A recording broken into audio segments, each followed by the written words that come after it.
Olá, sejam bem-vindos ao terceiro milênio, a visão espírita para uma nova era, um programa da Liga Espírita Pelotense. O terceiro milênio hoje traz em foco o tema o Espiritismo e a Maçonaria. E para falar sobre esta temática, aqui junto conosco, o nosso convidado, o amigo, o escritor e historiador Marcelo Freitas Gil. Marcelo, que satisfação! Satisfação é minha, Madeira. Olá aos nossos amigos que estão nos assistindo em casa.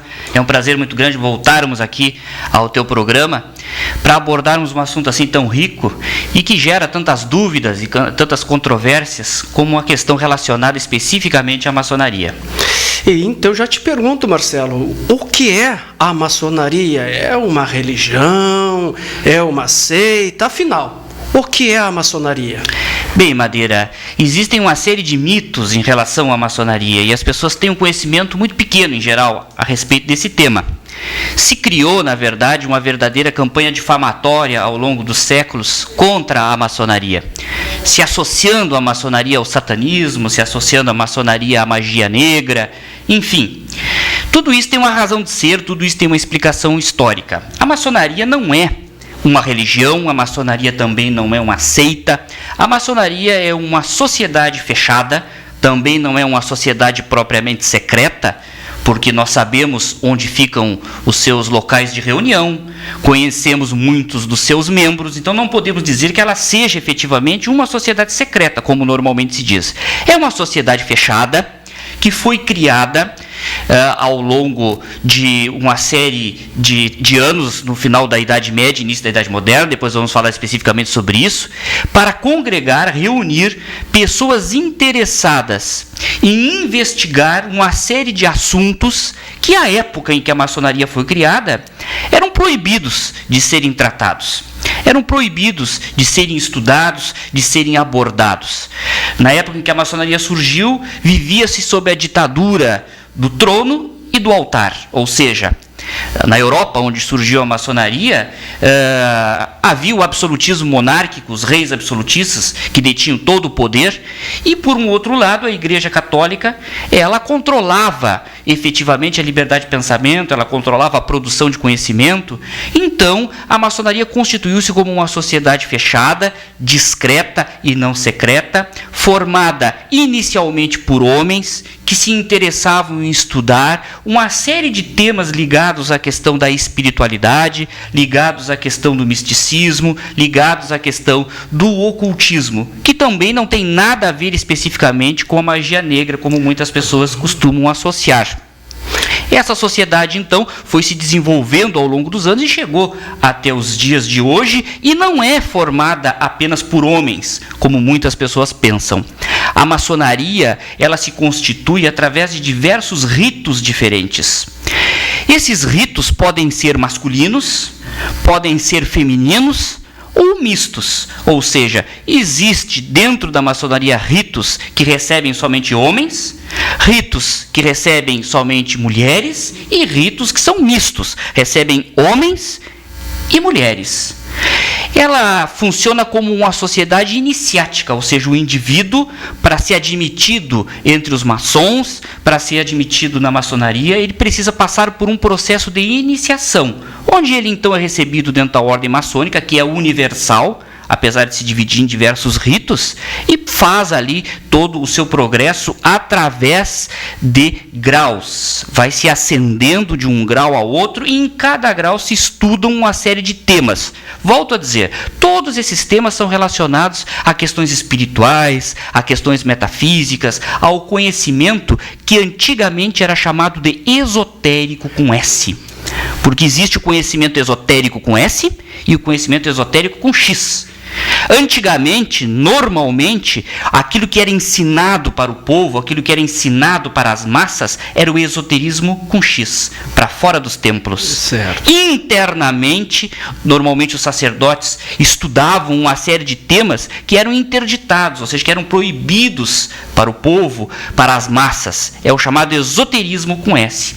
Todos temas relacionados a questões espirituais, a questões de conhecimento mais profundos. E a maçonaria trata de todos esses temas internamente.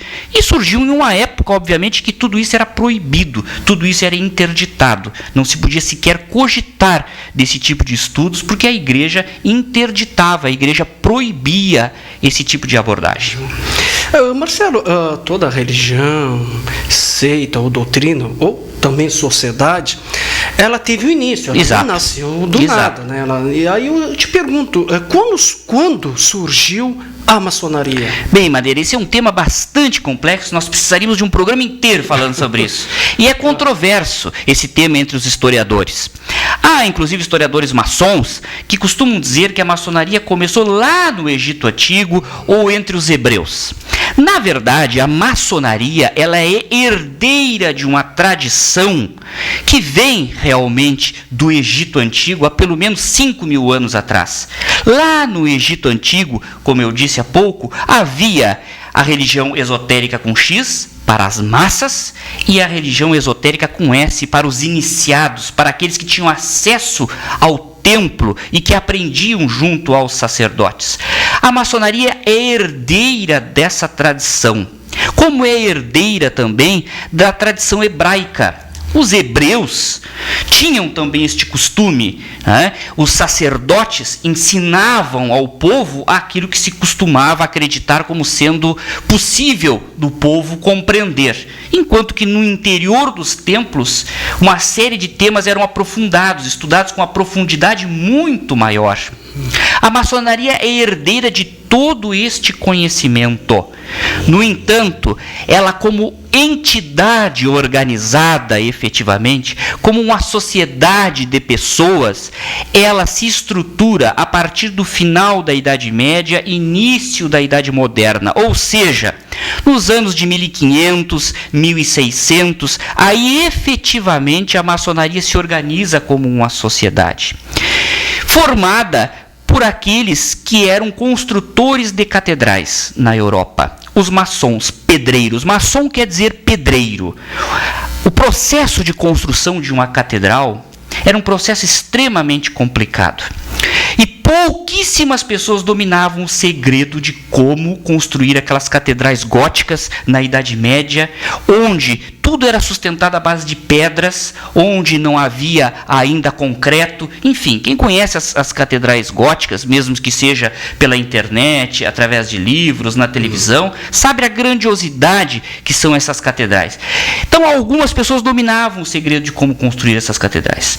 E associado ao segredo arquitetônico de como construir as catedrais, também há uma questão espiritual, porque a catedral simbolizava o mundo e a própria sociedade, enquanto que as pedras que eram utilizadas para a construção dessas catedrais simbolizavam as próprias pessoas. De modo que, para a efetiva construção de uma catedral, era necessária uma quantidade enorme de pedras polidas. Para a construção de uma sociedade perfeita, de uma sociedade harmônica, é necessário homens também polidos. Então o maçom, ele é pedreiro, mas ele é o pedreiro de si mesmo. Veja que aí tem um simbolismo. Não o pedreiro esse que simplesmente levanta paredes, mas o pedreiro que é capaz de esculpir a pedra. O maçom é o pedreiro e ao mesmo tempo ele é a pedra.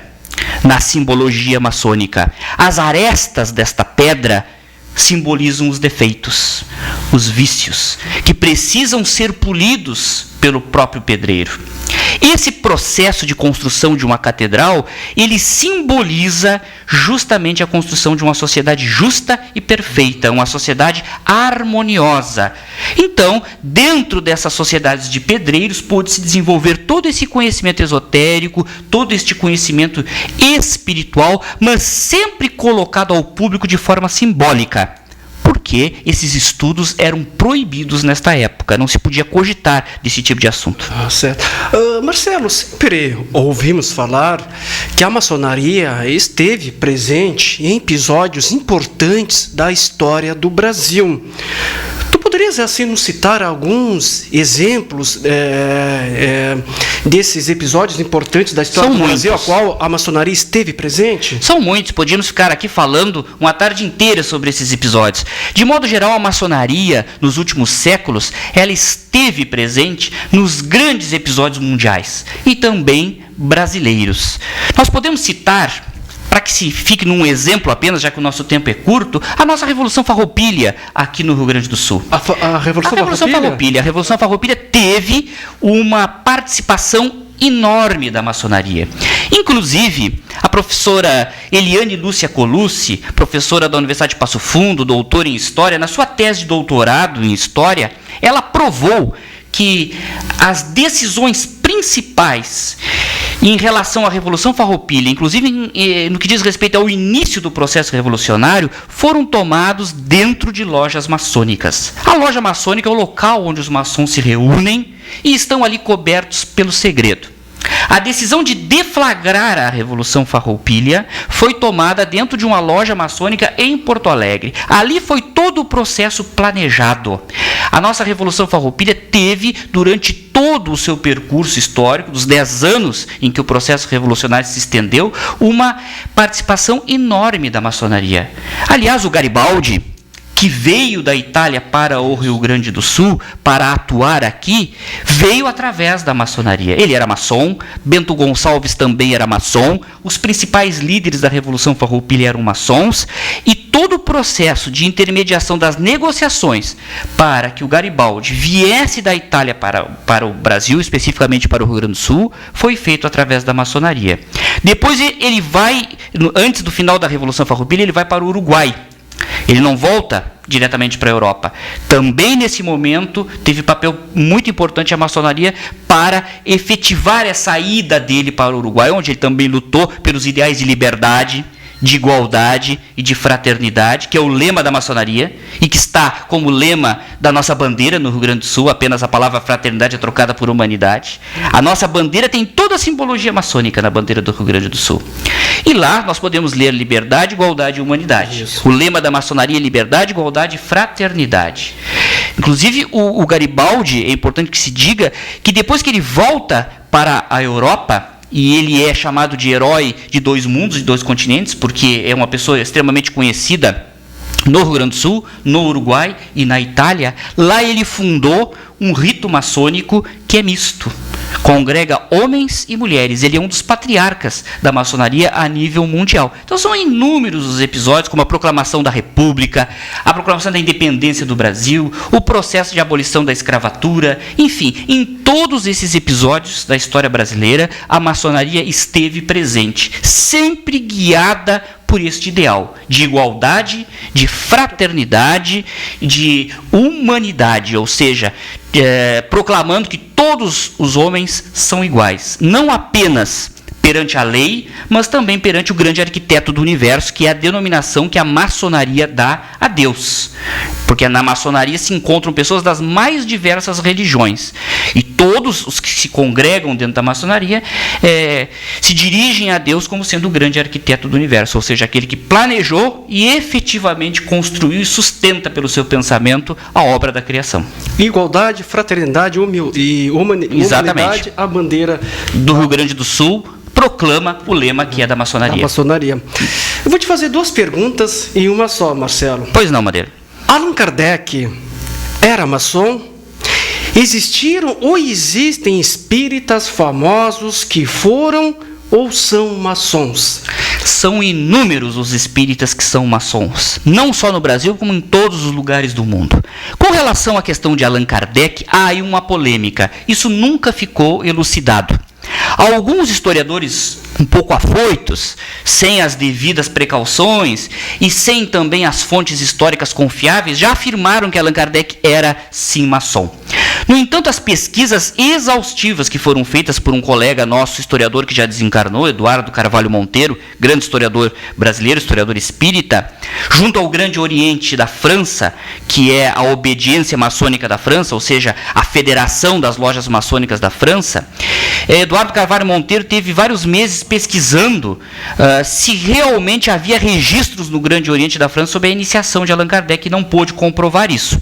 Alguns historiadores afirmam que Allan Kardec foi iniciado na maçonaria e que era maçom, mas nós não temos nenhuma prova efetiva em relação à iniciação de Allan Kardec. O que nós temos são indícios que demonstram que Allan Kardec tinha um conhecimento a respeito da maçonaria muito profundo. Por exemplo, ele usa ao longo das suas obras, nos comentários que faz no Livro dos Espíritos, no livro dos Médiuns, no Evangelho segundo o Espiritismo, na Revista Espírita, ele usa frequentemente termos que são próprios da maçonaria, muitos termos que são próprios da maçonaria. E na Sociedade Parisiense de Estudos Espíritas, frequentemente Allan Kardec promovia reuniões, inclusive reuniões mediúnicas, com a presença de maçons. Inclusive, nessas reuniões, está na Revista Espírita, para quem quiser pesquisar, nessas reuniões, seguidamente espíritos de grandes vultos da maçonaria se manifestavam. Já naquela época, proclamando que a maçonaria seria, como de fato foi e é até hoje, um grande veículo para a difusão do espiritismo. Mas são muitos os maçons espíritas na nossa história, inclusive em Pelotas, tivemos vários presidentes da Liga Espírita Pelotense que eram maçons. No meu livro eu falo sobre isso.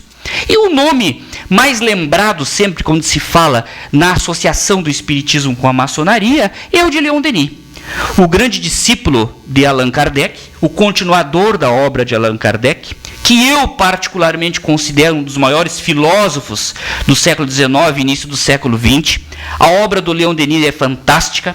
Um dos livros dele é considerado uma das 10 obras espíritas mais importantes da história. Vejam o nome filosófico, O Problema do Ser, do Destino e da Dor.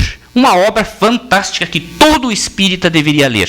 Leon Denis não só era maçom, como ascendeu ao grau máximo da maçonaria, o grau 33, que é o topo da pirâmide dos graus maçônicos, recebeu todas as homenagens da maçonaria francesa pelo imenso legado e imenso trabalho que fez dentro do Grande Oriente da França.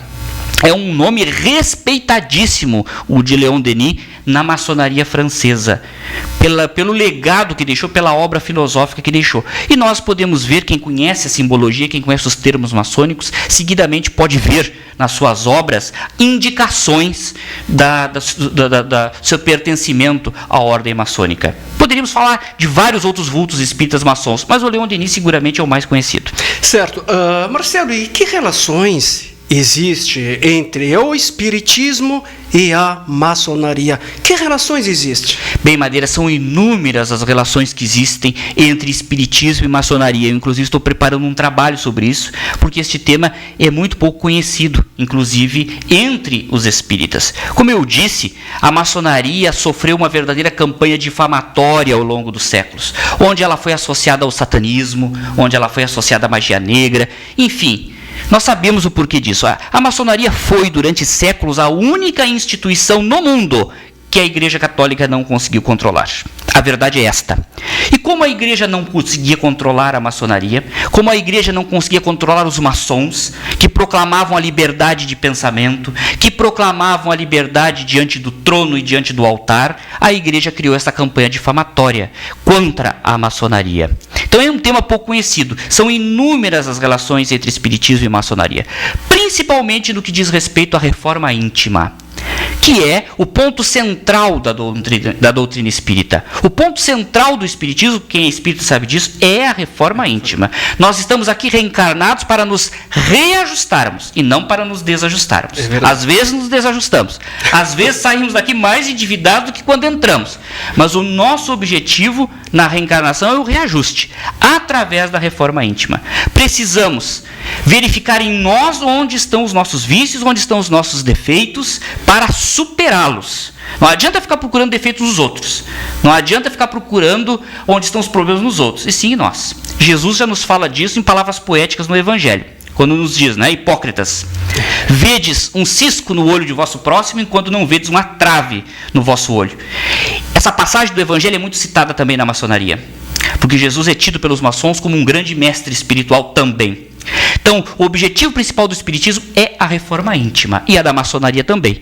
Só que na maçonaria isso tudo é colocado com um significado simbólico, porque a maçonaria precisou, ao longo dos séculos, encobrir esses conhecimentos através de símbolos, para poder repassar esse conhecimento às pessoas. Hoje nós falamos abertamente aqui, em todos os lugares, sobre reforma íntima, sobre a necessidade de nos espiritualizarmos, sobre a necessidade de nos libertarmos dos nossos vícios.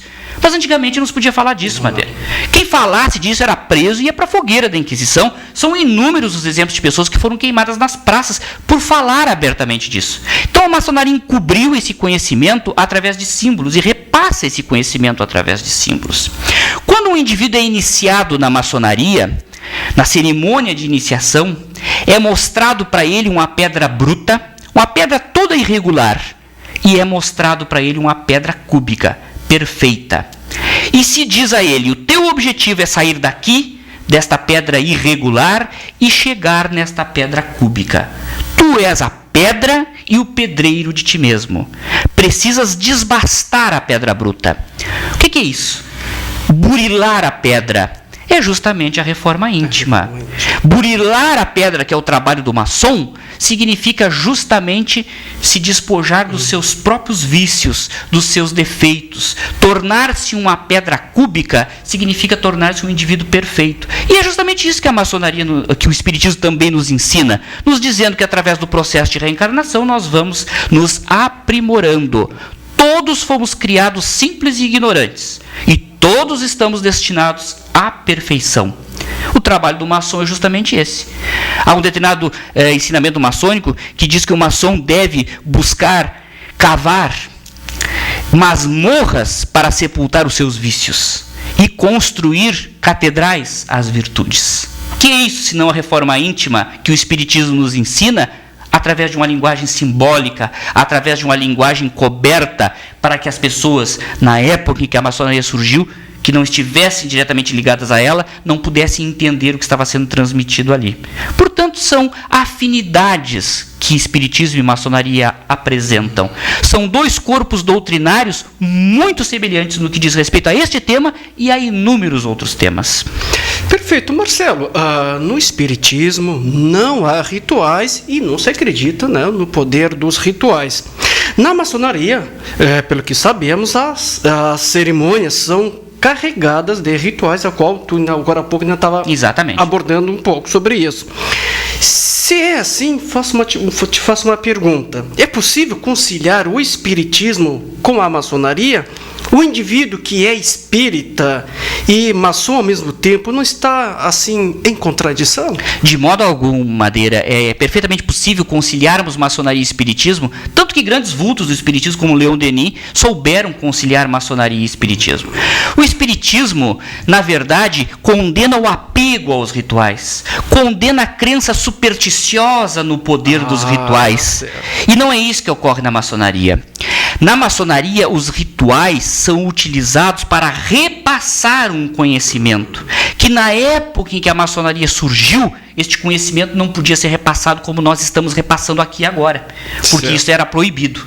Então, na maçonaria não se acredita no poder mágico dos rituais, não se acredita no poder supersticioso dos rituais, que é o que a doutrina espírita condena. Na maçonaria se utiliza os rituais dentro da loja maçônica, o local em que os maçons se reúnem, para repassar esses ensinamentos espirituais profundos. É uma metodologia diferente da metodologia utilizada nos centros espíritas, é verdade, mas são metodologias diferentes para repassar o mesmo conhecimento, metodologias diferentes colocadas em prática em espaços diferentes. Nas lojas maçônicas se repassa o conhecimento espiritual através dos rituais, mas não se acredita no poder místico, no poder mágico, no poder sobrenatural dos rituais. Se utilizam os símbolos para, através dos símbolos como a pedra bruta e a pedra polida, repassar um conhecimento espiritual profundo. Mas não se acredita no poder mágico, no poder supersticioso, místico destes símbolos, que é o que o Espiritismo nos condena. Portanto, é perfeitamente possível conciliar as duas coisas. O Espiritismo não condena os símbolos.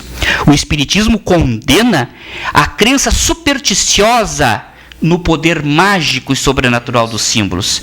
Quem pensa o contrário, basta ler a introdução do Livro dos Espíritos, prolegômenos do Livro dos Espíritos. Os próprios Espíritos mandam Allan Kardec colocar lá, acima daquele trecho inicial do Livro dos Espíritos, um símbolo.